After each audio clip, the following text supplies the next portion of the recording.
May sandali. Hi guys, good morning po.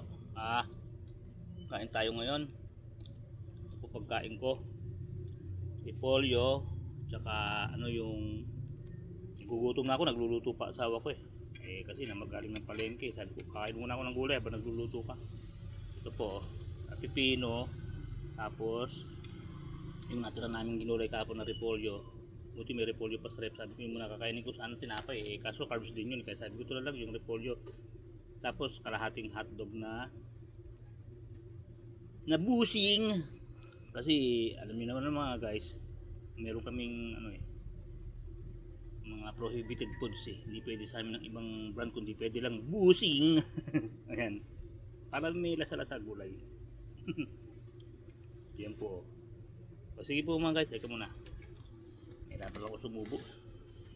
Teka.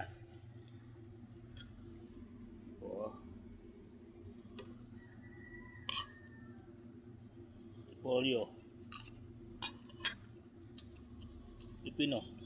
Luluto pa eh. Anong oras? Ano na eh. Ang hirap kasing kumilos dahil kanina brown out agad. Umaga pa lang. Ang alin tuloy nakakilos. Wala naman tong video. Pipino.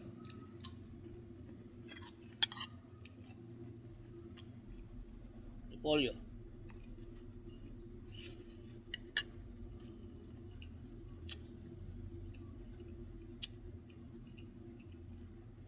Tit lang ganito talaga pagkain ng mga mga diabetic man.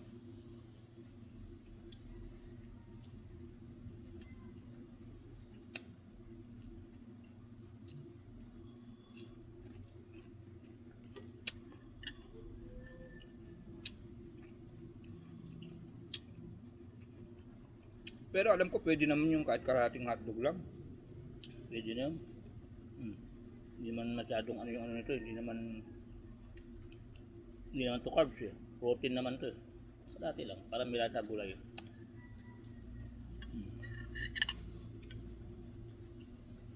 Style American foods ah. Salad with meat. Ayos ah. Di ba sila ganon? Salad pero katakot-takot na meat. Kunyari salad gulay pero puro meat naman yung mga American.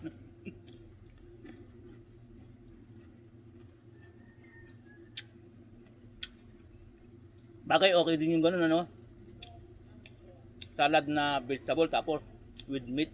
At least protein siya. Hindi siya carbs.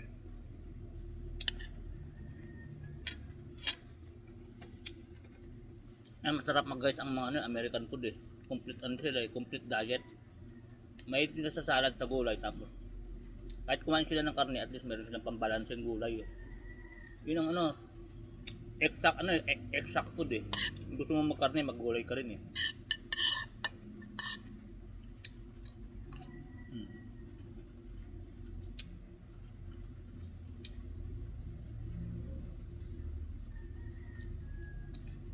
Yung dating hamburger ng mga American foods, yung sabihin natin yung McDo ba yun dati? May kasamang pipino, may kasamang mga sibuyas na puti, ganun. May gulay sila. Sa Saudi ganun din. Pag kumain ka ng may kasama laging yung spinach, lagi silang may ganun. Health conscious din sila pala Kala natin bara-bara lang sila sa pagkain.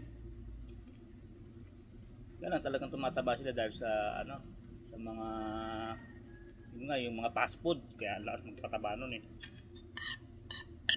Kasi magugulay nga halimaw naman kakain ng mga karne. Hindi ganoon din tapos babanat ng mga mga 500 grams ng ng potato fries. Ang tawag doon french fries carbs din yun yung patatas 500 grams o di ganun din talagang tataba ka sa fast food.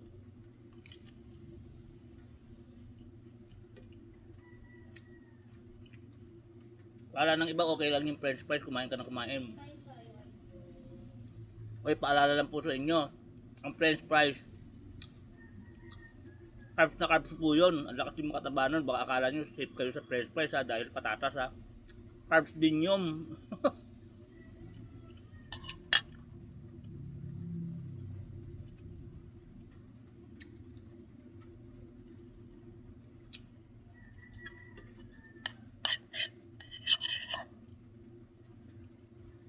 Buti pa mag-ano ka lang.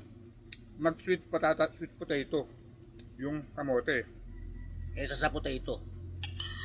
Medyo, pero mataas din daw pala yung na may sino ba yung may nag-vlog na mataas din pala daw ang sugar ng ano ng kamote, sabi. Ewan ko ba, hindi ko na malaman kung ano gagawin eh. Alam ko safe food yung kamote eh. Sabi mataas din daw ang sugar ng kamote. Hindi mo na malaman kung ano yung kakainin. Kamote na lang may sugar pa. Magtitiis ka na nga lang sa kamote eh.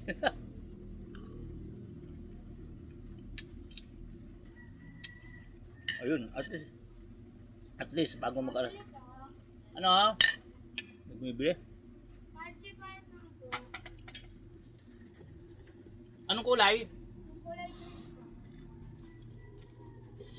Ilan? Ay. Oh. Tapos po ano? Magkano po dito sa lumpia? Lumpia? Opo. 3 piso. Ito po. Malaki yan eh. Siyempre po. 7? Hindi, ano? Teka. 5 piso. Ito lang sa islang dalawa. Sobra piso.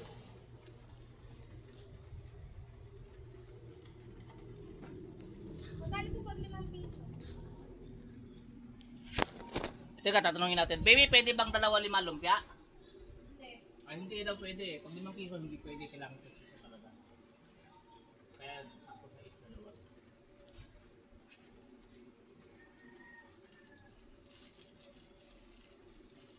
Huwag mo sasaw sa suka. Ito ah. Silugla eh. Hindi kaya talaga sa suka. Lumpia. Oh.